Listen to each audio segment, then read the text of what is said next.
الشیطان الرجیم بسم اللہ الرحمن الرحیم قال اللہ تبارک و تعالی فی القرآن المجید ومن یقتل مؤمنا متعمدا فجزاؤہ جہنم خالدا فیہا وغضب اللہ علیہ ولعنہ وأعد له عذابا عظیما صدق اللہ العظیم۔ قابل صد احترام برادر مکرم حضرت علامہ شبیر احمد جامی صاحب، مرکزی کوارڈینیٹر تحریک منہاج القرآن ضلع دیوبند، اور قابل صد احترام جناب محترم قاری ریاست علی جدر صاحب، سیکٹری کوارڈینیشن تحریک منہاج القرآن سیکٹر پنجاب، اور قابل صد احترام جناب محترم حاجی ریاض احمد صدیقی صاحب، صدر تحریک منہاج القرآن ضلع دیوبند، اور قابل صد احترام برادر مکرم حضرت علامہ تصدق حسین صاحب، صدر پاکستان عوامی تحریک ضلع دیوبند۔ ان کے علاوہ آج کی اس نشست میں جلوہ افروز جملہ فورم سے تشریف لائے ہوئے جملہ قائدین، ذمہ داران، عہدیداران، رفقاء، یوسی سطح کے عہدیداران، اور بالخصوص ہماری ویمن لیگ کی بہنیں، سب سے پہلے تو میں آپ تمام احباب کو آج کے اس شاندار ورکرز کنونشن کے انعقاد پر مبارکباد پیش کرتا ہوں کہ جس خوبصورت حال کے، جس شاندار نظم کے ساتھ اور جس کثیر تعداد میں ڈسٹرکٹ پر سے آپ کے احباب تشریف لائے ہیں، اس پر اگر میں کروڑہا مرتبہ بھی آپ کو مبارکباد پیش کروں تو میں سمجھتا ہوں کم ہے۔ ابھی یہ باقاعدہ ہمارے ورکرز کنونشن کا آغاز کل سے ہوا ہے، یہ ہمارا تیسرا ورکر کنونشن ہے، اور ان تینوں میں سے سر فہرست پہلے نمبر پر کوئی ورکر کنونشن ہے تو وہ ضلع دیوبند کا ہے۔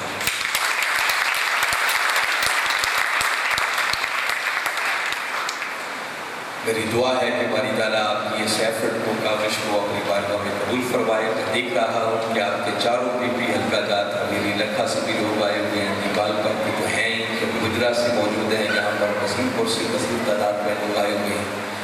اور یقیناً سارے فورمز کی نمائندگی بھی ویمن لیگ کی نمائندگی بڑی بھرپور ہے۔ منہاج القرآن آپ کو اسٹیج پہ نظر آ رہا ہے، پاکستان عوامی تحریک بھی موجود ہے۔ میں اپنی اطمینان کے لیے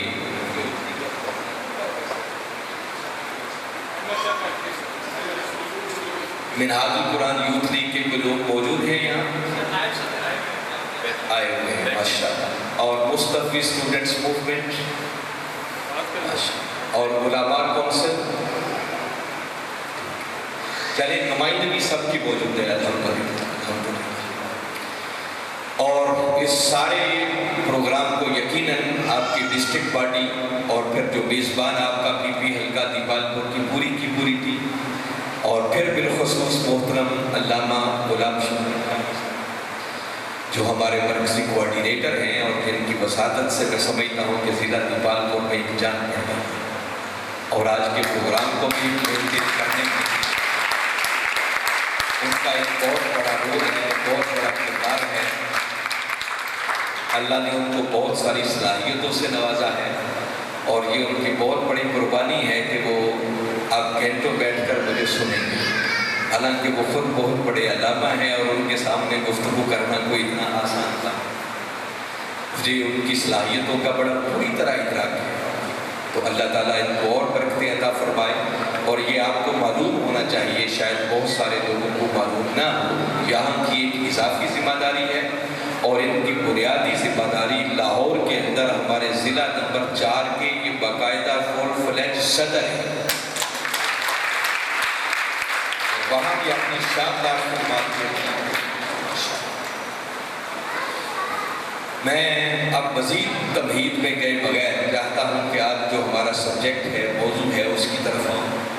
کچھ ایکٹیویٹیز ہو گئی، کچھ ابھی مزید ہوں گی، کیونکہ ابھی شیٹس اور آپ کو یہ سب کچھ دیا جا رہا تھا۔ ایک مبارکبادی میرے پاس مزید آپ کے لیے ہے،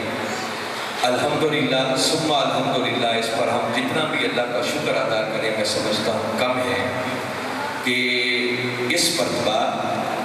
آپ لوگوں کی اس میں یقیناً محنت اور کاوش موجود ہے، جس وجہ سے میں آپ کو مبارکباد دے رہا ہوں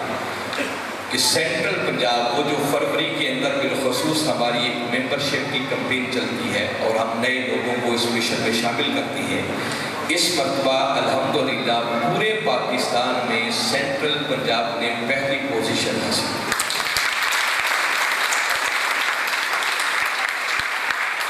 اور میں امید کرتا ہوں کہ میرے کلمات آپ کو یاد ہوں گے۔ میں نے اکثر نشستوں میں کہا تھا کہ انشاءاللہ اللہ کی برکات کا نزول ہوگا،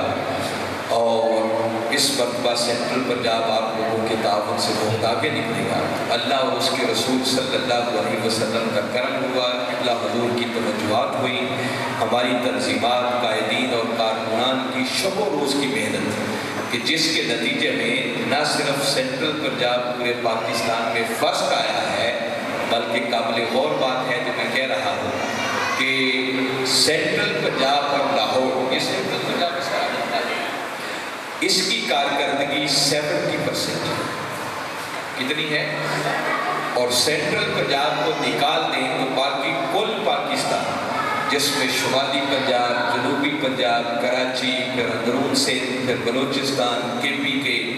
پھر آپ کا اسلام آباد، کشمیر، گلگت بلتستان، ہزارہ، یہ سارے ملا لیں تو باقی کل پاکستان کی کارکردگی 30% ہے، اور صرف سینٹرل پنجاب اور لاہور کی 70%۔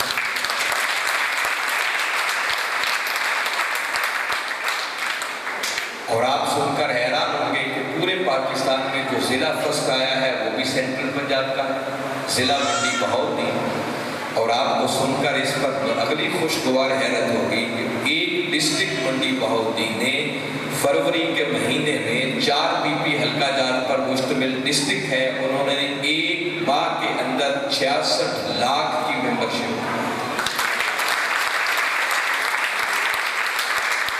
حیران کیوں کرتا ہے؟ پورے پاکستان میں جس BP حلقے نے پہلی پوزیشن لی ہے، دوسری پوزیشن لی ہے، تیسری پوزیشن لی ہے، وہ تینوں BP حلقہ جات سینٹرل پنجاب میں ہیں۔ حالیہ 66 BP 66 انہوں نے ایک مہینے کے اندر 33 لاکھ کی ممبرشپ، 65 دوسرے نمبر پر ہے اور انہوں نے 30 لاکھ کی ممبرشپ کی۔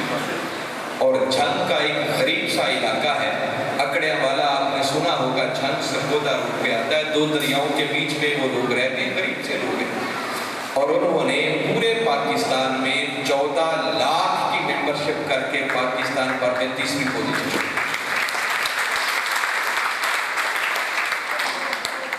ڈسٹرکٹ اکاڑا اور دیپال پور نے بھی 41 سالہ منہاج القرآن کی تاریخ کے سارے ریکارڈ توڑ دیے،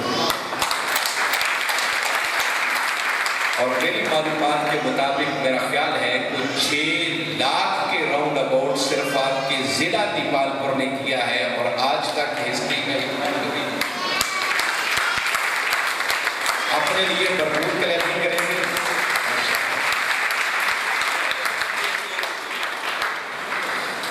اور ایسے چونکہ جامی صاحب لاہور کے صدر بھی ہیں ایک ضلع کے، جامی صاحب کو لاہور کی فکر ہے کہ لاہور کا ذکر بھی ہونا چاہیے، تو لاہور نے بھی پچھلے سارے ریکارڈ توڑے ہیں۔ لاہور سے آج تک کبھی 7 لاکھ سے زیادہ زر تعاون اکٹھا نہیں، مگر اس مرتبہ لاہور نے فروری کے ایک مہینے کے اندر 64 لاکھ کی ممبرشپ کی، جس میں جامی صاحب کا بہت بڑا رول ہے، بہت بڑا کردار ہے، اور ان کے حصے کو کبھی بھی فراموش نہیں کیا جا سکتا۔ تو یہ یقیناً اللہ و اس کے رسول صلی اللہ علیہ وسلم کا کرم، قبلہ حضور کی توجہات، اور آپ لوگوں کی دن رات کی محنت اور ایک ہو کر کوارڈینیشن کے ساتھ چلنا، جس کے نتیجے میں اللہ تعالیٰ نے اتنی برکت ڈالی، اور بالخصوص اس پوری کامیابی کے اندر ویمن لیگ کے کردار کو کبھی بھی فراموش نہیں کیا جا سکتا۔ ضلع دیپال پور میں بھی ہماری ویمن لیگ کی بہنوں نے کمال کر دیا ہے، اور اسی طرح ہمارے سینٹرل پنجاب کی ایک باجی سبڑیال سے سدرا گیلانی، اس ایک باجی نے 6 لاکھ کی ممبرشپ، یعنی 125 کے لگ بھگ لائف ممبر اکیلی خاتون نے ایک کمال کر دیا۔ اور بظاہر اگر دیکھا جائے تو یہ انسانی بس کی بات نظر نہیں آتی، یہ کرم سے ایسا ممکن ہوتا ہے کہ پورا پاکستان ایک طرف ہو اور سارا پاکستان مل کر آپ کے آدھے کے برابر بھی نہ پہنچے بلکہ 1/3 کے برابر ہو تو یہ کوئی بشری طاقت کا نتیجہ نہیں ہے، یقیناً کہیں سے کرم، اس کرم کے نتیجے میں یہ ساری نتائج ہے۔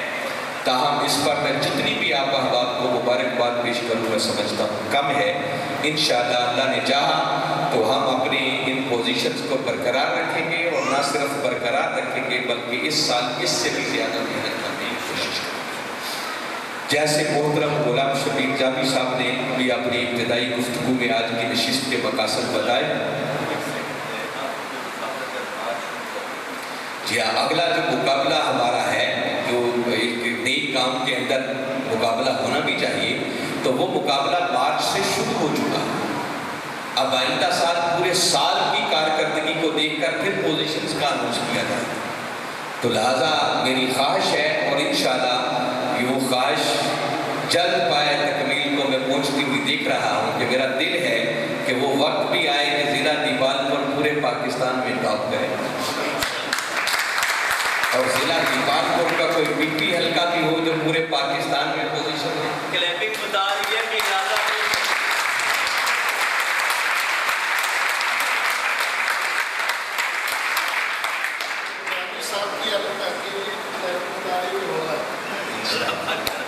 اب ڈسٹرکٹ جنگ جو میں نے ایک پی پی حلقے کا نام دیا ہے، وہ جس اعتبار سے بھی دیکھے سچی بات ہے وہ آپ سے بہت پیچھے ہے۔ جنگ میں کوئی آلووں کی فصل نہیں ہوتی، وہاں پر کوئی مکئی بھی نہیں ہوتی، یہ سارے آپ کے کاروبار کے اعتبار سے دیکھا جائے تو یہاں بہت پوٹینشیل ہے آپ کے علاقے میں۔ جی آپ بالکل بیلا سا ہے، دو دریاؤں کے بیچ میں وہ لوگ رہتے ہیں، تو یہاں اگر آپ محنت کریں، اور حاجی ریاض احمد صدیقی صاحب جیسی ضلعی قیادت آپ کے ساتھ موجود ہو، وہ مصدق حسین صاحب، اور پھر علامہ غلام شبیر جامی صاحب، اور پوری کی پوری ٹیم آپ کے پی پی حلقہ جات کے جس شخص کو دیکھو ایک سے بڑھ کر ایک صلاحیتوں کے حامل لوگ بیٹھے ہوئے، تو اگر آپ سارے مل کر کوشش کریں تو وہ اگر جنگ کا علاقہ پوزیشن لے سکتا ہے تو دیپال پور کیوں نہیں، حویلی تکا کیوں نہیں، وزیر پور کیوں نہیں، سب کچھ یہاں بھی ہو سکتا ہے۔ بس اس کے لیے منظم پلاننگ کر کے اخلاص کے ساتھ آگے بڑھنے کی ضرورت ہے، پھر اللہ اور اس کے رسول صلی اللہ علیہ وسلم کی مدد شامل حال ہوتی ہے، برکات کا نزول ہوتا ہے، اور پھر وہ نتائج پیدا ہوتے ہیں تو انسان سوچتا ہے۔ الحمدللہ جتنا بھی شکر ادا کرے میں سمجھتا ہوں کریں۔ آج کی اس نشست کے مقاصد محترم علامہ غلام شبیر جامی صاحب بتا رہے تھے، ان میں سے کچھ ایکٹیویٹیز ہماری ہو گئی۔ ایک بڑا مقصد قبلہ حضور کی وہ بریفنگ آپ تک پہنچانا تھا، نیا سال شروع ہو گیا، اس کے ٹارگٹ سے آپ لوگوں کو آگاہ کرنا تھا، پھر آپ لوگوں کو ذہنی اور قلبی طور پر اس کام کے لیے تیار کرنا۔ خالی ٹارگٹ دینے سے بات نہیں بنتی، اگر کام کرنے والے ذہنی طور پر تیار ہی نہیں ہیں، ان کا دل اس بات کو قبول ہی نہیں کر رہا، تو آپ کروڑ ٹارگٹ دیتے رہیں، کوئی نتیجہ بھی نہیں ہوگا۔ اور پھر آج شہدائے ماڈل ٹاؤن کے ساتھ اظہار یکجہتی کے لیے اور حصول انصاف کے لیے انشاءاللہ اینڈ پر ہم احتجاجی مظاہرہ بھی کریں۔ میں بات یہیں سے شروع کرتا ہوں جو کلمات میں نے عنوان گفتگو کے طور پر تلاوت کیے کہ اللہ رب العزت نے قرآن پاک میں ارشاد فرمایا فَمَن يَقْتُلْ مُؤْمِنًا مُتَعَمِّدًا فَجَزَاؤُهُ جَهَنَّمُ۔ اس آیت کریمہ کے ذیل میں آپ کو بتانا چاہ رہا ہوں کہ ایک مومن بھائی کا قتل اللہ اور اس کے رسول صلی اللہ علیہ وسلم کے نزدیک یہ کتنا سیریس، کتنا سبیر جرم ہے۔ آپ کی قرآن ہے، کوئی قصہ کہانی آپ کو میں نہیں سنا رہا،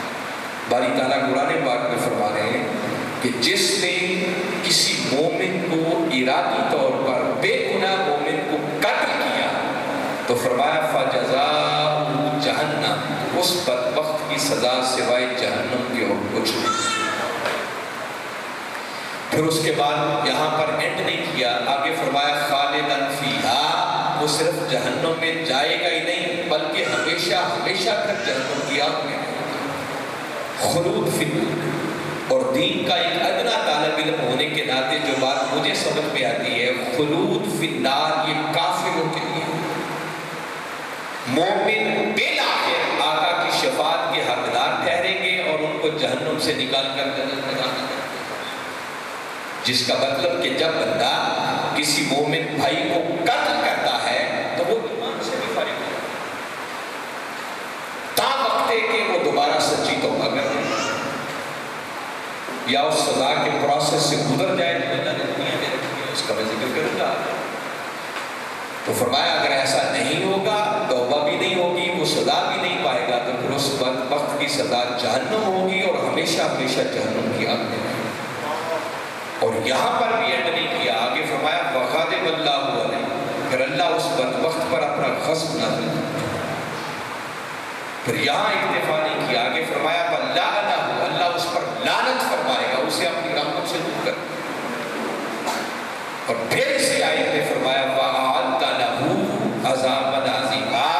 ایسے بدبخت کے لیے اللہ نے ایک عظیم عذاب تیار کر دیا۔ ذرا ایک لمحے کے لیے سوچیں کہ وہ عذاب کتنا بڑا عذاب ہوگا کہ جس عذاب کو وہ خدا ہو کر بھی عذاب عظیم کہہ رہا ہے۔ عظیم انسان اس کو کہتا ہے جہاں تک اس کی اپنی رسائی نہ ہو، اس کی پہنچ نہ ہو۔ دیکھیں نا، ہم کسی شخص کو عظیم تب مانتے ہیں کہ وہ ایسا کام کرے کہ جو ہم نہ کر سکیں۔ اگر وہی کام اور بھی بہت سارے لوگ کر سکتے ہوں تو اس کو عظیم کوئی نہیں مانتا۔ جس تک رسائی نہ ہو، پہنچ نہ ہو، اب اللہ سے بڑھ کر تو ہو بھی نہیں سکتا۔ مگر اللہ یہ کلمات استعمال کر کے ہمیں جو جوڑنا چاہتے ہیں کہ لوگوں ذرا چشم تصور میں لاؤ، وہ عذاب کتنا شدید عذاب ہوگا کہ جس عذاب کو میں خدا ہو کر بھی عذاب عظیم کہہ رہا ہوں۔ اتنا سخت عذاب۔ تو جو ایک شخص کو قتل کرے اس کی یہ سزا ہے۔ اور ایک اور مقام پر باری تعالیٰ نے اسی طرح ارشاد فرمایا من قتل نفسا بغیر نفس او فساد فی الارض فکأنما قتل الناس جميعا، فرمایا جس نے بغیر کسی گناہ کے ایک جان کو قتل کیا یا زمین میں فساد پھیلایا، تو فرمایا ایک جان کو قتل کرنا وہ ایسے ہی ہے جیسے پوری انسانیت کا قتل کرنا۔ یعنی اس جرم کی سویرنیس بتائی جا رہی ہے کہ یہ کتنا سویر جرم، ایک انسان کا قتل، اور یہاں مومن کی بات بھی نہیں ہے، عام خواہ وہ مومن ہے یا غیر مومن، اگر ناحق کسی کو قتل کیا تو فرمایا وہ پوری انسانیت کو قتل کرنے کے لیے۔ اور آپ اندازہ کر لیں کہ وہ ملک جس کو ہم اسلامی جمہوریہ پاکستان کہتے ہیں، آپ ذرا خود اس کا اندازہ کر لیں کہ اس ملک کے اندر اسلام کتنا ہے، اس ملک کے اندر جمہوریت کتنی ہے، اور اس طرح کے غلیظ لوگوں نے اس دھرتی کو پاک کتنا رہنے دیا ہے کہ دن دہاڑے 17 جون 2014 کو ہزاروں لوگوں کی آنکھوں کے سامنے پرنٹ میڈیا اور الیکٹرانک میڈیا کے سامنے 14 لوگوں کو شہید کر دیا گیا اور 100 کے لگ بھگ لوگوں کو زخمی کر دیا، جس کا مطلب یہ بنتا ہے کہ اگر ایک انسان کا قتل پوری انسانیت کا قتل ہے تو 17 جون 2014 کا دن پاکستان کی تاریخ میں ایک ایسا سیاہ باب ہے کہ جس ایک دن کے اندر 14 مرتبہ انسانیت کا قتل ہے۔ اور ظلم بالائے ظلم یہ ہے کہ 8 سال گزر جانے کے باوجود انصاف ملنا تو بڑی دور کی بات ہے، ابھی اس کیس کی تفتیش تک بھی مکمل نہیں ہونے دی جا رہی۔ سپریم کورٹ نے جو جے آئی ٹی بنائی، اسٹے آرڈر لے کر ہائی کورٹ سے ایک پولیس مین کی درخواست پر اس جے آئی ٹی کے کام کو معطل کر دیا، جو کم و بیش 80% اپنی تفتیش مکمل کر چکی تھی، آگے انہیں چالان مکمل کر کے پیش کرنا تھا، مگر ان کو نظر آ رہا تھا کہ سب کچھ ہمارے خلاف جا رہا ہے، اور انہوں نے وہ ساری تفتیش رکوا دی اور جے آئی ٹی کو اس وقت کا مطلب کروایا۔ اور ابھی جیسے محترم علامہ غلام شبیر جامی صاحب بتا رہے تھے کہ ابھی 18 تاریخ کو ہماری عدالت میں وہ ایک ڈیٹ تھی دہشت گردی کی عدالت میں، تو وہاں جج صاحب نے باقاعدہ ہمارے وکیل کو بتایا کہ میرے اوپر دباؤ ہے، پریشر ہے، میں لوگوں کو بری کرنے والا ہوں، اگر آپ کچھ کر سکتے ہیں تو کر لیں۔ بھائی کیا کریں؟ اس نے کہا ہائی کورٹ سے کوئی اسٹے لا کے مجھے دیں۔ تو وکیل کا کہنا تھا کہ آپ اندازہ کریں یہاں چوروں، ڈاکوؤں، لٹیروں کے لیے تو رات کو عدالتیں کھل جاتی ہیں، جن بیچاروں کو 8 سال سے تفتیش ان کے کیس کی نہیں ہو رہی، تو ایک رات میں اسٹے آپ کو کہاں سے لانا؟ در پردہ چور دروازوں سے ان لوگوں کو آہستہ آہستہ ہمیں مایوسی نہیں ہے. اللہ کے ہاں دیر ضرور ہے مگر اندھیر نہیں. یہ قاتل اپنے انجام بد کو پہنچیں گے، تختہ دار پر لٹکیں گے اور انشاءاللہ ہمارے شہیدوں کا خون رنگ لائے گا اور اس دھرتی پر ڈاکٹر طاہر القادری کی قیادت میں مصطفی انقلاب کا سویرا طلوع ہوگا. احتجاج یہ ہمارا رائٹ ہے. یہ صرف ایک ریمائنڈر ہے جو ہم اقتدار میں بیٹھے ہوئے حکمرانوں تک اور عدالتوں پہ بیٹھے ہوئے ججز تک یہ پیغام پہنچانا چاہ رہے ہیں اور قاتلوں کو بھی ہم یہ میسج اور پیغام دینا چاہ رہے ہیں کہ آج اس دنیا میں تختہ دار پر لٹکنا ان کے لیے آسان ہے. آج لٹک جائیں گے، ان کے گناہوں کا کفارہ ہو جائے گا، سزا مل جائے گا. اور اگر ان کی مکارانہ چالوں کی وجہ سے یہ یہاں سزا سے بچ گئے، میں قرآن پڑھ کے سنا چکا ہوں، پھر اللہ کی عدالت سے تو یہ بچ نہیں پائیں گے. پھر تو اس جہنم کی آگ سے نکلنے کا راستہ نہیں ہے. اور جتنے اس انصاف کی راہ میں رکاوٹ بن رہے ہیں، یقیناً وہ بھی اپنے اپنے حصے کی سزا ضرور دیں. ہم تو عبادت سمجھ کے اپنا حق ادا کر رہے ہیں. شہداء کو تو اللہ نے معلوم نہیں کتنا اونچا درجہ اور مقام ادا کیا. ان کے لواحقین کو اللہ صبر جمیل عطا فرمائے. تو مشکلات بھی ان کی ٹل گئی، ٹھیک ہے، وہ دکھ نہیں بھولتا، مگر ان کو جتنا خراج تحسین پیش کریں کم ہے کہ کروڑوں روپے دے کر ان شہداء کے ورثاء کو خریدنے کی کوشش کی جاتی رہی، مگر تحریک منہاج القرآن کے ان کارکنان نے، غریب کارکنان نے کروڑوں روپے کی آفرز کو اپنے جوتے کی نوک پر ٹھکرا دیا.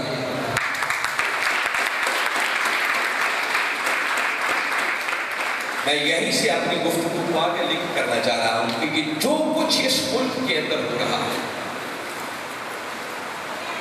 اس کی سب سے بڑی وجہ اور سب سے بڑا سبب یہ ہے کہ بدقسمتی ہے کہ یہ پاکستانی قوم، ہم سب لوگ شعور سے آئے ہیں. اگر اس قوم کو صحیح معنوں میں شعور ہوتا تو اللہ رب العزت نے ڈاکٹر طاہر القادری کی قیادت میں پاکستان عوامی تحریک کی شکل میں، منہاج القرآن کی شکل میں جو ان کو مواقع دیے تھے، اس ملک اور قوم کی تقدیر بدل سکتی تھی. تقدیر بدلنے کے دو ہی راستے ہیں. ایک راستہ انتخاب کا ہوتا ہے اور دوسرا راستہ احتجاج کا انقلاب. ڈاکٹر طاہر القادری نے یہ دونوں راستے اور ان راستوں کو اپنانے کی ضرورت اس لیے تھی کہ یاد رکھیں، انقلاب اور معاشرے کے حالات خالی وعظوں اور تبلیغوں سے کبھی بدلا نہیں. وہ جتنا بڑا بھی مبلغ آ جائے، وہ دن رات کی تقریریں کرتا رہے، تو اس کی تقریروں سے کبھی معاشرے میں انقلاب نہیں آ سکتا، تبدیلی نہیں آ سکتی. میں ایک سادہ سی مثال دیتا ہوں کہ مثلاً آپ کبھی غور کریں، سوچیں،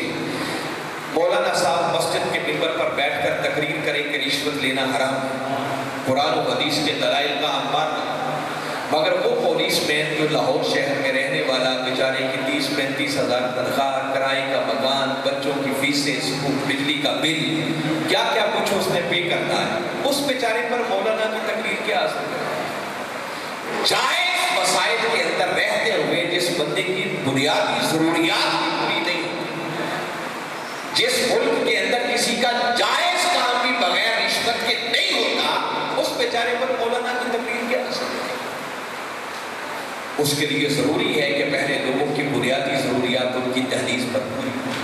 ہر بندے کو سستا اور آسان انصاف اس کی دہلیز پر مل رہا ہے، تب جا کر آپ کوئی بات اور تبلیغ کریں تو وہ کوئی نتیجہ پیدا کرے. ادروائز خالی تقریروں سے کیا انقلاب آئے گا اور کیا معاشرے میں تبدیلی آئے گی؟ اس وجہ سے وقت کے مجدد حضور شیخ الاسلام پروفیسر ڈاکٹر محمد طاہر القادری قدس اللہ علی،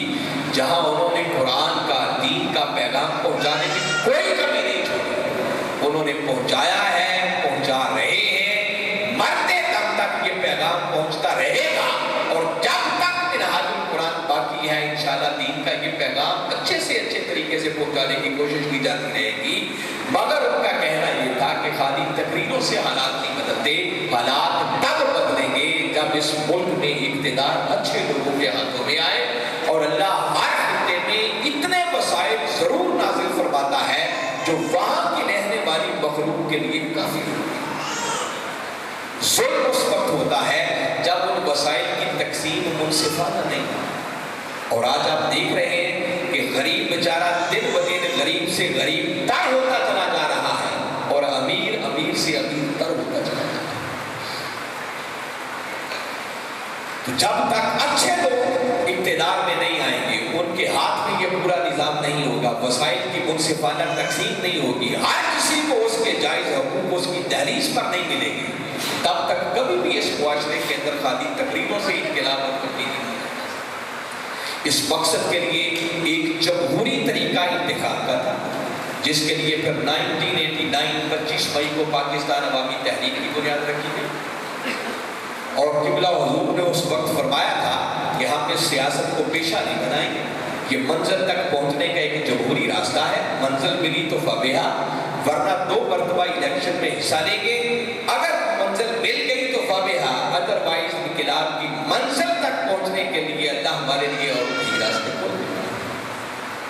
مگر اس الیکشن کے پروسیس میں جا کر ہماری قیادت قبلہ حضور اس نتیجے پر پہنچے ہیں اور بجا پہنچے ہیں کہ اگر اس ملک کا سسٹم یہی رہے تو قیامت تک بھی اگر الیکشن لڑتے رہیں تو اس ملک کو کبھی باکردار قیادت میسر نہیں آ سکتی۔ اس ملک کے اندر جو لوگ بھی آتے ہیں، میں بس مکرکس کچھ چند چیزیں آپ کے سامنے رکھ رہا ہوں، یوں سمجھیں کہ ایک ڈرامہ ہوتا ہے، ایک فلم چل رہی ہو، قوم کا شعور سے عاری ہونا یہ ایک الگ فیکٹر ہے کہ آپ دیکھ لیں اس ملک میں ہمارے شعور کا عالم یہ ہے کہ ایک طرف اچھا شخص، باکردار شخص، تعلیم یافتہ شخص، شریف آدمی، اس کو آپ الیکشن پہ کھڑا کرتے ہیں، اور مقابلے میں چور ہو، ڈاکو ہو، لٹیرا ہو، رسائی ہو، لوگ جانتے ہوتے ہیں کہ اس کا کردار کیا ہے اور اس کا کردار کیا ہے، مگر سب کچھ جانتے بوجھتے ہوئے بھی کوئی شریف آدمی کو ووٹ دینے کے لیے تیار نہیں۔ اس قوم کے شعور کا آپ اندازہ خود لگا لیں کہ جو پولنگ والے دن 500 روپے اور پیپسی کی ایک بوتل پہ بک جائے، اس قوم کا شعور کیا ہے؟ اور یہ ہوتا ہے،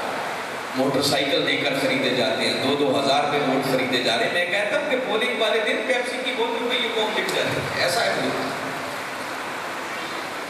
مگر دوسری طرف سسٹم اتنا کرپٹ بنا دیا گیا ہے کہ اچھے لوگوں کی کوئی گنجائش ہی نہیں رہی کوئی اس سسٹم میں آ کر الیکشن لڑنے کا سوچ۔ یہ ایک فلم ہے، ڈرامہ ہوتا ہے، اس کے پیچھے کوئی مالکان ہوتے ہیں انڈسٹری، وہ پھر کچھ کردار خریدتے ہیں، اس فلم کا کسی کو ہیرو بنایا جاتا ہے، اس کو پھر سلطان محمود غزنوی بنایا جاتا ہے، پھر اس کے اوپر وسائل خرچ کیے جاتے ہیں، اور مصنوعی طور پر باقاعدہ اس کو سلطان ایوبی بنایا، صلاح الدین ایوبی بنایا جاتا ہے۔ ایسا ہوتا ہے یا نہیں ہوتا؟ اور جس کو بنایا جاتا ہے وہ بھی جانتا ہوتا ہے کہ میں خود نہیں ہوں، مجھے بنایا جا رہا ہے۔ پھر وہ اقتدار میں آ جاتا ہے، کرسی پہ بیٹھ جاتا ہے۔ تو مجھے بتائیں، وہ جو لانے والے ہیں، جو انڈسٹری والے مالک ہیں، جو اتنا خرچ کرتے ہیں، وہ اتنے بیوقوف تو نہیں ہے کہ کرسی پہ بٹھا کر پھر اسے پوری چھٹی دے دیں گے جو چاہو کر دیں گے؟ پھر پورا سکرپٹ اس کو دیتے ہیں کہ کہاں کیا کہنا ہے، کیا نہیں کہنا ہے، اس سے آگے پیچھے نہیں جا سکتے۔ مگر ہوتا کیا ہے، پھر جب اس کو پروٹوکول ملتا ہے، آگے پیچھے پھر اس کو سلیوٹ ہوتے ہیں، سلامی پیش کی جاتی ہے، ہر طرف اس کے نعرے لگ رہے ہوتے ہیں، تو 2-3 سال تک تو اسے احساس رہتا ہے کہ میں کسی کے لانے سے آیا ہوں۔ پھر آہستہ آہستہ بندے کی سوچ خراب ہوتی ہے اور وہ خود کو سلطان صلاح الدین ایوبی سمجھنا شروع کر دیتا ہے، اور جب سمجھنا شروع کرتا ہے تو پھر انڈسٹری کے مالک کو کہتے ہیں نہیں تم خود نہیں ہو، تمہیں بنایا گیا تھا۔ پھر وہ کہتے ہیں اب تمہارا وقت ختم۔ مجھے امید ہے کہ بہت ساری بات جو میں کہنا چاہ رہا ہوں آپ کو سمجھ آ گئی۔ یہ ہے اس ملک کا سسٹم۔ آپ اندازہ کر لیں اس کے اندر اچھے آدمی کی کیا گنجائش ہوتی ہے۔ پھر اس کے خلاف احتجاج تھا، تو احتجاج ہم نے کیا، حضور شیخ الاسلام نے اس احتجاج کا بھی حق ادا کر دیا۔ ابھی دیکھیں نا، احتجاج کے لیے نکلنا چاہ رہے تھے کچھ لوگ، عمران خان صاحب کی قیادت، اور آپ نے دیکھا کہ ابھی ان کے راستے میں جو رکاوٹیں آئی تھیں، کبھی موازنہ کریں، کمپیریزن کریں، جب 2014 میں ہم نکلے تھے تو ہمارے راستے میں جو رکاوٹیں تھیں اور جو آج رکاوٹیں تھیں، ان کا تو مقابلہ ہی کوئی نہیں، موازنہ ہی کوئی نہیں، زمین آسمان کا فرق ہے۔ وہاں تو اس حادثے، اس احتجاج سے پہلے، وقت آنے سے پہلے 14 لوگوں کو شہید کر دیا، سینکڑوں لوگوں کو زخمی کر دیا، ہزار لوگوں کو اٹھا کر جیلوں میں ڈال دیا،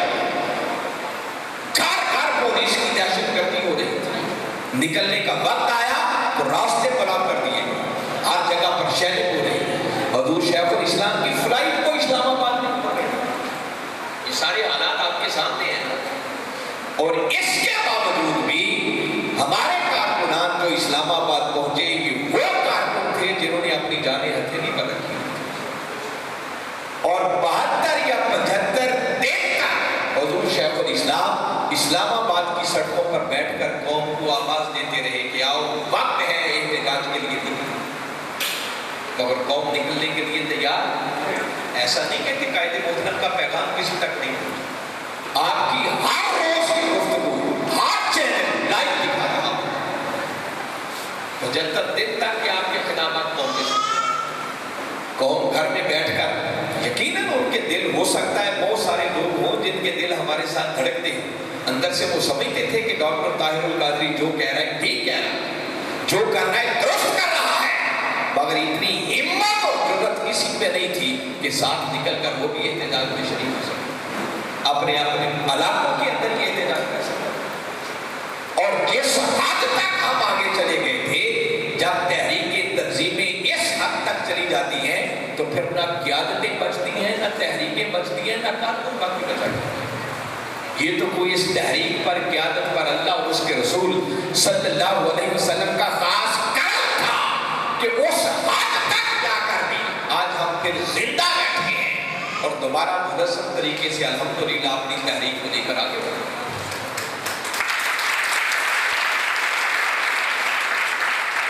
یقیناً ہمارے قائد کی بصیرت کو جتنا خراج تحسین پیش کیا جائے کم ہے کہ اپنے کارکنان کو بجا کر پھر واپس لے آئے کہ جس قوم کے لیے اتنا کر رہے ہیں، جب قوم نکلنے کے لیے تیار نہیں ہے تو اور کتنی قربانیاں دیں گے۔ شاید قوم کا شعور بڑا بیدار ہو گیا ہے، اس وقت پر جنرل الیکشنز میں حصہ دیں گے تو قوم ہمیں ووٹ دے گی، تو کیا خیال ہے دے دیں گے قوم؟ اور اگر کوئی سمجھے کہ اب ہم انقلاب کا نعرہ لگا کے نکلیں گے تو قوم کا شعور بیدار ہو گیا ہے تو ہمیں نکلنا چاہیے، قوم نکلے گی، تو یاد رکھیں قوم اب بھی نکلنے کے لیے تیار نہیں ہے۔ ہماری قوم کا شعور تو اس حد تک مردہ ہو چکا ہے کہ وہ اس واقعے کی تفصیل میں نہیں جاتے، بس وہ ایک جملہ کہتا ہوں آپ کو سمجھ آ جائے گا۔ یہ کہتے ہیں کہ بس جوتے مارنے والوں کی تعداد بڑھائیں تاکہ لیٹ نہ ہو، جلدی جلدی ہمیں فارغ کر دیں۔ یہ پوزیشن ہے ہماری گورنمنٹ، مگر ہمیں مایوسی نہیں، پریشانی نہیں۔ ایسی ہی شعور سے آئی قوموں کے شعور کو بیدار کرنے کے لیے اللہ ایسے لیڈروں کو بھیجا کرتا ہے۔ یہ کام کوئی معمولی کام نہیں ہے، یہ پیغمبرانہ مشن ہے۔ اللہ نے اپنے پیغمبروں کو اس مقصد کے لیے بھیجا، جو قوموں کی آزادی کا نعرہ لگاتے تھے اور ان کے شعور کی بیداری کا کام۔ جسٹ ایک ایگزامپل، ایک مثال آپ کو دیتا ہوں قرآن پاک سے، آپ کبھی غور کریں۔ قرآن پاک کے اندر باری تعالیٰ نے حضرت موسیٰ علیہ السلام کا ذکر کیا۔ یقیناً جو وہ دین لے کر آتے تھے اس کی بات و تبلیغ تو ہوتا ہی ان کی بنیادی ذمہ داریوں میں تھا، مگر قرآن کو پڑھیں تو قرآن واضح موسیٰ علیہ السلام کی ایک ذمہ داری کا اعلان ہے۔ سورہ طٰہٰ ہے، باری تعالیٰ نے موسیٰ علیہ السلام کو فرمایا اذهب إِلَىٰ فِرْعَوْنَ إِنَّهُ طَغَىٰ۔ فرمایا موسیٰ فرعون بڑا سرکش ہو گیا ہے، باغی ہو گیا ہے، قوم بنی اسرائیل کو اس نے غلام بنا لیا ہے، ظلم و ستم کے پہاڑ توڑ رکھے ہیں، جا اور اس فرعون کے سامنے جا کر کلمہ حق بلند کر۔ قوم بنی اسرائیل کو اس غلامی سے آزادی کی نعمت دی، موسیٰ علیہ السلام کو اس مقصد کے لیے اللہ نے دیا، اور وہ بدبخت فرعون اس کے ظلم و ستم میں سے صرف ایک بات بتاتا ہوں جو قرآن کہتا ہے کہ وہ بدبخت اس حد تک ظلم کرتا تھا کہ بنی اسرائیل کے گھر جو بچہ پیدا ہوتا اسے ذبح کروا دیا، بچوں کو ذبح کروا۔ تو ذرا سوچیں، جو اس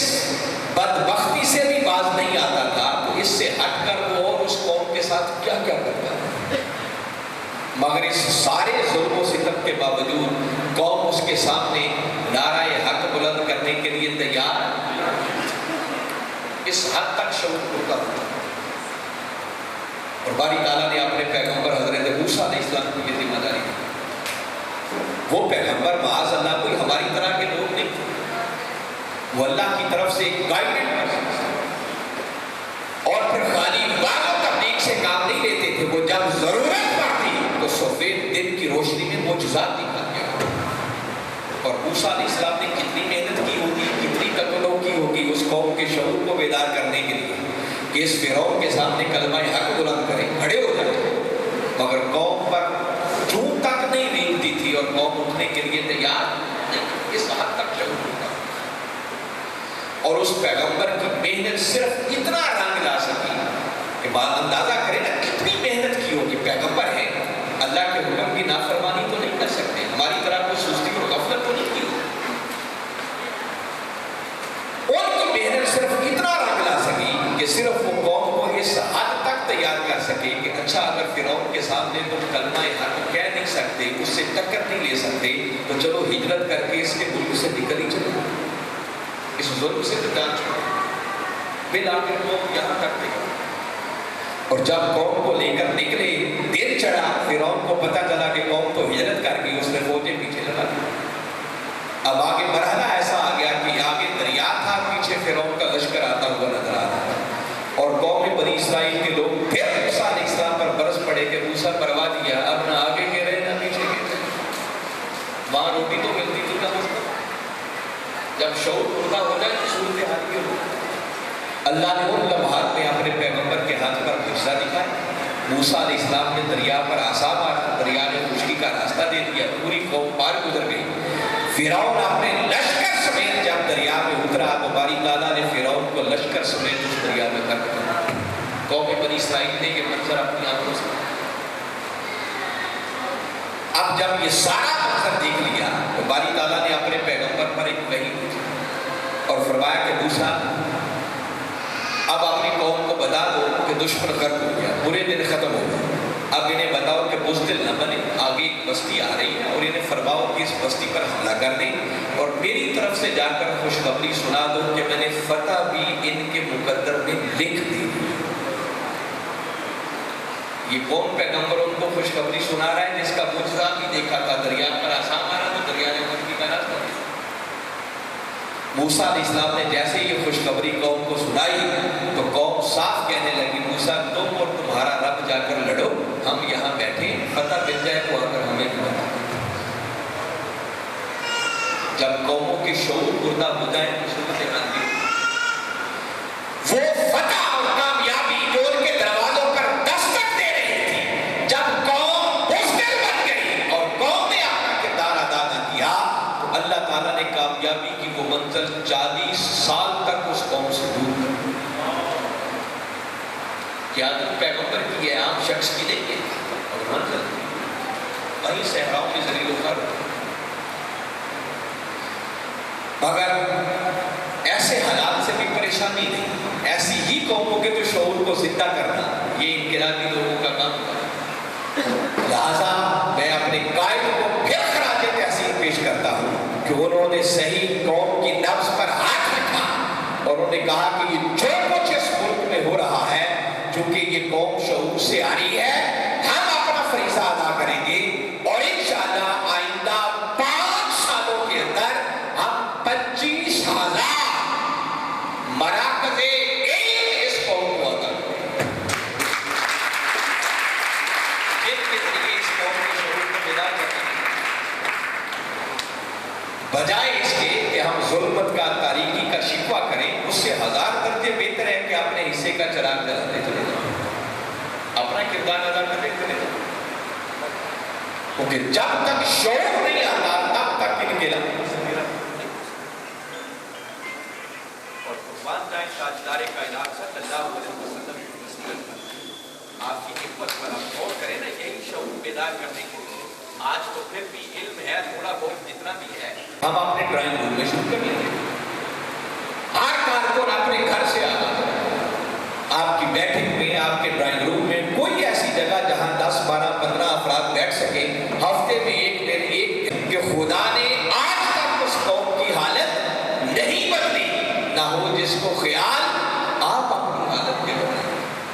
جب تک قومیں تیار نہ ہو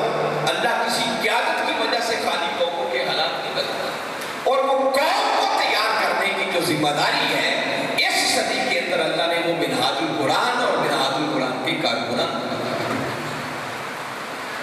انشاءاللہ بقیہ کام ہمارے جو ہیں وہ ایز اٹ از جاری رہیں گے، ان کو بند نہیں کیا جائے گا، اور اس کے ساتھ ساتھ یہ اگلا نیا پروجیکٹ ہے جس کو لے کر ہم آگے بڑھیں گے، اس پر محنت کریں گے انشاءاللہ جب اخلاص کے ساتھ نکلیں گے۔ میں نے بتایا کہ نتائج کا مالک اللہ ہے،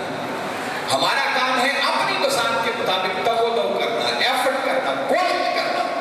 اور جب بندہ اخلاص کے ساتھ نکل پڑتا ہے، وہ گراؤنڈ بنا لیتا ہے، تو پھر اللہ کے کرم کی بارش ہوتی ہے۔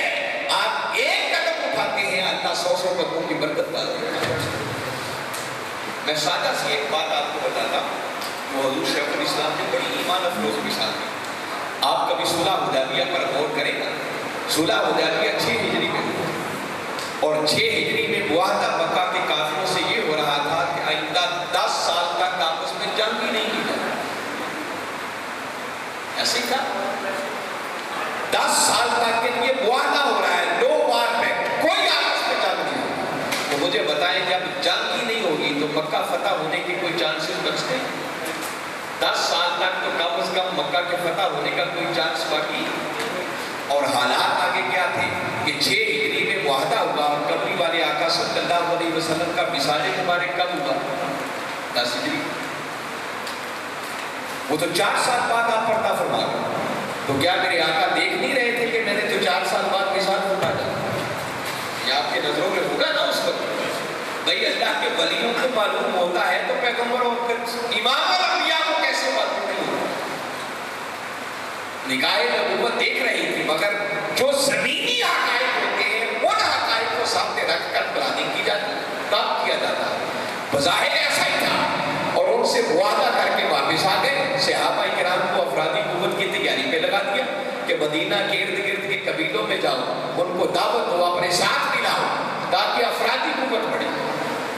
اور مکہ کے کافروں کے ساتھ صلح کر کے ان کو روک دیا کہ کم از کم وہ جو جنگ کی تلوار لٹکتی رہتی تھی وہ رک جائے، اور سکون انداز میں ہم کام کر سکیں۔ بس میں بتا رہا ہوں کہ پھر اللہ کی مدد کیسے شامل حال ہوتی ہے، اللہ تو سب کچھ دیکھ رہا ہوتا ہے۔ تو اللہ نے کیا کیا، بس 2 سال بعد خود مکہ کے کافروں سے معاہدہ توڑوا دیا، معاہدہ مکہ کے کافروں نے توڑ دیا۔ آپ ذرا سوچیں کہ اگر مکہ کے کافر خود یہ معاہدہ نہ توڑتے تو کیا میرے آقا صلی اللہ علیہ وسلم معاہدہ توڑ دے؟ سوال ہی پیدا نہیں ہو سکتا۔ یہ اللہ کی مدد پھر شامل حال ہے۔ معاہدہ انہوں نے توڑا، اور 6 ہجری میں نکلے تھے تو 1500 تھے، اور 8 ہجری میں 2 سال بعد جب نکلے تو تعداد 10,000 تھی۔ بس 10,000 کا لشکر نکلنے کی دیر تھی کہ مکہ کے کسی کافر کو ہمت اور جرت ہی نہیں ہو سکی کہ راستے میں ٹک سکے، اور آقا فاتحانہ شان کے ساتھ مکہ کی سرزمین میں داخل ہوئے۔ پھر اللہ کی مدد کو شامل ہے۔ تو ہمارا کام ہے محنت کرنا، تغو کرنا، اخلاص کے ساتھ جو زمینی حقائق ہیں ان کو سامنے رکھتے ہوئے پلاننگ کر کے اپنے کوشش اور ایفرٹ کو لے کر آگے بڑھنا، اس کو نتیجہ کے فروٹفل بنانا اور اس میں برکت پیدا کرنا، یہ اللہ اور اس کے رسول کا کام ہے۔ ہمیں مایوسی نہیں ہے، انشاءاللہ ہمارے شہیدوں کا خون رنگ لائے گا،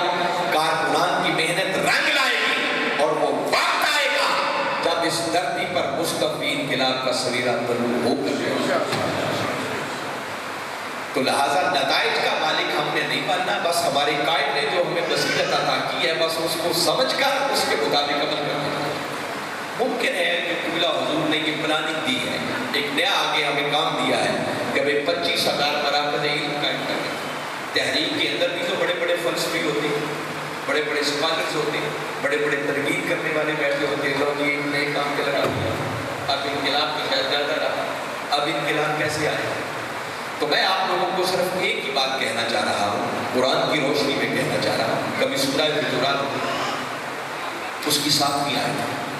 باری تعالیٰ نے صحابہ کرام کو مخاطب کر کے حکم ارشاد فرمایا وَاعْلَمُوا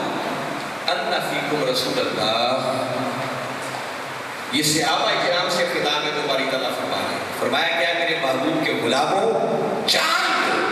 اعلموا امر کا صیغہ جوڑا جا رہا ہے، متوجہ کیا جا رہا ہے، متنبہ کیا جا رہا ہے،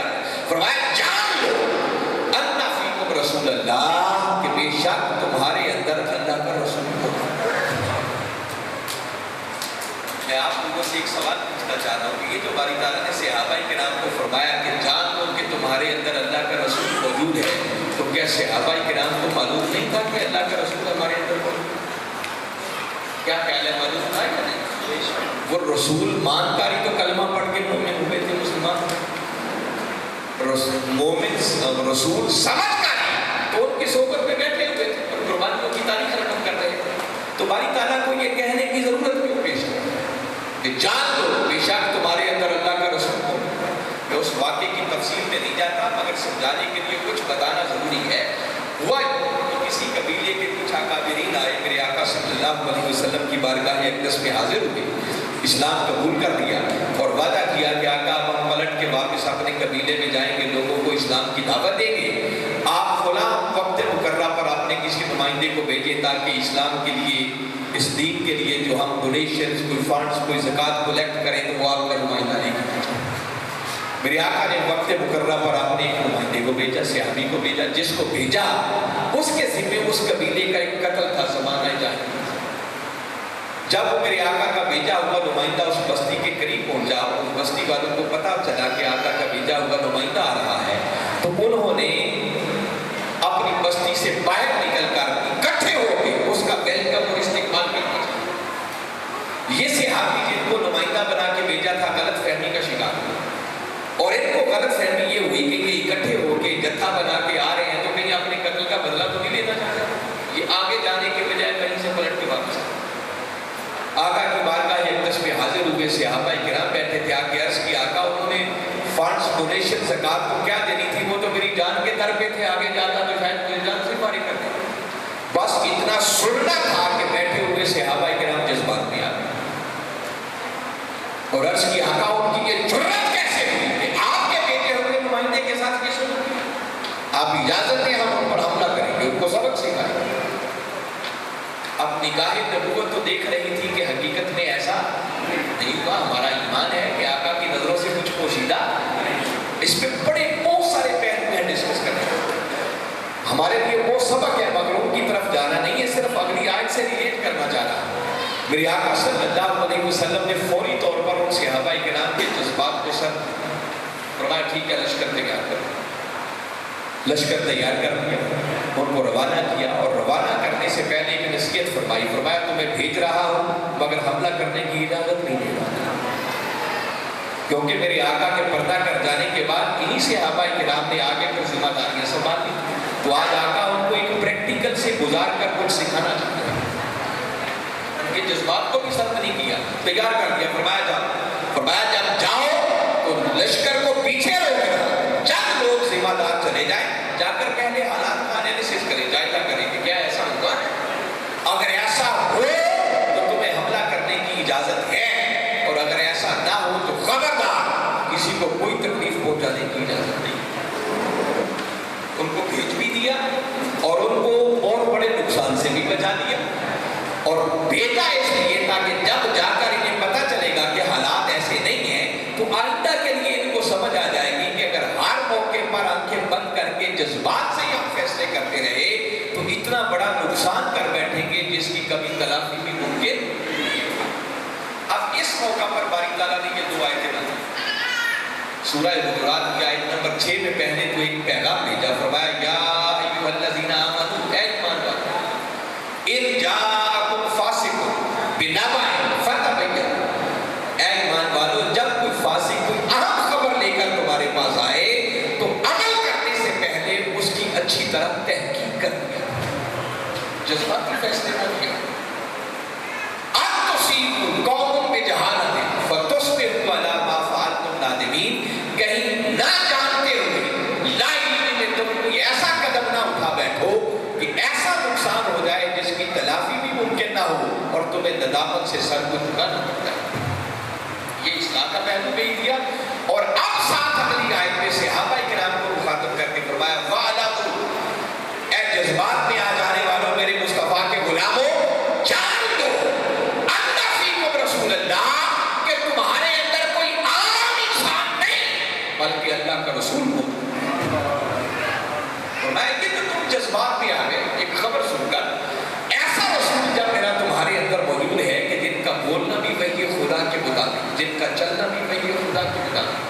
رسول زبان نہیں کھولتا جب تک اللہ کی وحی نہ آ جائے، وہ قدم نہیں اٹھاتا جب تک اللہ کی وحی نہ آ جائے۔ تو ادب کا تقاضا تو یہ تھا کہ کوئی خبر آئی تھی تو تم خاموش بیٹھتے انتظار کرتے میرے محبوب کی لگوشائی، جو فیصلہ میرے محبوب فرماتے پھر اس کے مطابق تم عمل کرتے۔ فرمایا یہ جو تم پہلے جذبات میں آ گئے وہ محبت میں جذبات میں آئے، مگر تمہارا اس طرح جذبات میں آ جانا یہ میرے محبوب کی بارگاہ کی شایان شان نہیں ہے۔ کیوں؟ کیونکہ تمہارے اندر عام انسان نہیں، جان لو تمہارے اندر اللہ کا رسول ہو۔ اور آگے فرمایا لو یطیعہ فی کثیر من الامر، اگر بہت سارے معاملات میں یہ رسول تمہاری اطاعت کرنا شروع کر دے، تمہارے جذبات کو سامنے رکھتے ہوئے فیصلے کرنا شروع کر دے، تو فرمایا یاد رکھو میرے رسول کا تو کچھ نہیں بگڑے گا، لعنتم، مشکل میں تم پڑ جاؤ۔ اب یہ آیت 14 صدیاں پہلے تو قرآن خالی کوئی واقعات ہی بیان تو نہیں کرتا ہماری تفریح تباہ کے لیے کہ پڑھ پڑھ کے انجوائے کرتے ہیں۔ قرآن کی اس آیت کے اندر بھی کوئی میسج ہے، کوئی پیغام ہے، قرآن ہمیں بھی کچھ سمجھانا چاہ رہا ہے۔ اور قرآن اس مقام کے ذریعے آج 14 صدیاں گزر جانے کے بعد انقلابی تحریک کے کارکنوں کو سمجھانا چاہ رہا ہے کہ جب کبھی تم انقلاب کے لیے کوئی تحریک بناؤ گے، تمہارا بھی کوئی لیڈر ہوگا، تمہارا بھی کوئی قائد ہوگا، جس کی گائیڈ لائن میں تم اپنا سفر طے کر رہے ہوگے۔ تو یاد رکھو جب کوئی ایسا مرحلہ آ جائے تو خود جذباتی فیصلے نہیں کرنا، ایسی انقلاب کے لیے اٹھنے والی تحریکوں کی قیادت عام لٹو پٹو کے سپرد نہیں کی جاتی، وہ ایسے اللہ کے چنیندے بندے ہوتے ہیں جو اللہ اور اس کے رسول کی طرف سے گائیڈڈ کر سکتے۔ وحی کا دروازہ تو بند ہو گیا مگر اللہ اور اس کے رسول کی رہنمائی کا دروازہ بند نہیں ہوگا۔ تو فرمایا جب ایسی قیادت تمہارے اندر موجود ہو تو یہ سوچنا اس قیادت کا کام ہے، جو ذمہ داری تمہاری لگائی نہیں گئی تو تم خواہ مخواہ اس میں کیوں کھپتے پھرتے ہو؟ جب تم نے ان کو اپنا لیڈر بنا لیا، قائد مان لیا، امام تسلیم کر لیا، تمہارا کام ہے آنکھیں بند کر کے ان کے پیچھے چلتے چلے جاؤ۔ فرمایا تم 100 بار بھی دوبارہ پیدا ہو کر آ جاؤ تو اپنی اس قیادت کی بصیرت کا مقابلہ نہیں کر سکتے۔ جو کچھ قائد دیکھ رہا ہوتا ہے کارکن کی نگاہ وہاں تک نہیں جا سکتی۔ آپ کبھی ہسٹری اور تاریخ کو پڑھیں، قبلہ تو بڑی ڈیٹیل کے ساتھ کچھ باتیں بتائیں۔ فرمایا جو تحریکیں ختم ہو گئی، تباہ ہو گئی، نہ قیادت بچی نہ ان کے کارکن بچے، تحریکوں کا وجود ہی ختم ہو گیا۔ کیوں ہوا؟ اس کی سب سے بڑی ریزن اور سبب یہ تھا کہ جب وہ پہلے درجے کی قیادت چلی گئی یا وہ اس لیول کی نہیں تھی کہ وقت بدلنے کے ساتھ ساتھ اپنے فیصلوں میں تبدیلی لائی، تو فرمایا جذباتی کارکنان حاوی ہو گئے۔ وہ پرانی اصطلاح ہے جہاں سے آغاز کیا تھا، جیسے کئی لوگ ہیں نا مستقبی انقلاب کہا تو وہ کہتے ہیں بس انقلاب آتا ہی ہے، انقلاب ہی لانا ہے، اور ہم نے انقلاب کو صرف ایک الیکشن کے ساتھ جوڑ کے رکھا کہ شاید اقتدار میں آنے سارا انقلاب ہوتا ہے۔ بس ہر دور کے اندر ایسے جذباتی لوگ ہوتے ہیں، تو جب جذباتی کارکن قیادت پر حاوی ہو جائیں اور اس وقت قیادت اپنا رول اور قیادت اپنا کردار ادا نہ کرنے کی پوزیشن میں رہے اور ان کے جذبات سے مغلوب ہو کر ان کے مطابق فیصلے کرنا شروع کر دے تو پھر نہ قیادت بچتی ہے، نہ کارکن بچتے ہیں، نہ تحریکیں بچتی ہیں، ہر چیز داؤ پہ لگ جاتی ہے۔ تو کامیابی سے ہمکنار وہی تحریکیں ہوا کرتی ہیں جو اپنی قیادت کے پیچھے آنکھیں بند کر کے چلتے چلے جائیں۔ اور ہمارا ایمان ہے کہ اس وقت روئے زمین پر ہمارے قائد کے پائے کی کوئی شخصیت نہیں ہے۔ ہماری زندگی بیت گئی ہے، اس پردے کلندر نے 10 سال 15 سال 20 سال 25 سال 30 سال پہلے جو فرمایا تھا، وقت نے اس بات کو ثابت کر دیا۔ اس وقت بات سمجھ میں نہیں آتی تھی، مگر کچھ وقت گزرنے کے بعد ہر کوئی اپنے بھی اور غیر ہر کسی کی زبان پر ایک ہی جملہ ہوتا ہے کہ ڈاکٹر طاہر القادری نے جو فرمایا تھا سچ فرمایا تھا۔ اللہ پھر پردے اٹھا دیتا ہے ایسے وہ فیوچر کو آگے دیکھ رہے ہوتے ہیں، مستقبل کو دیکھ رہے ہوتے ہیں کہ آگے کیا ہوگا، جو ہم نبیوں کو نظر نہیں آ رہا۔ تو لہذا اس موقع پر کسی بحث و تمہیز میں پڑھنے کی ضرورت نہیں ہے۔ ہم کارکن ہیں، وہ ہمارے قائد ہیں، بس جو رستہ وہ ہمیں دکھا رہے ہیں ہماری کامیابی اسی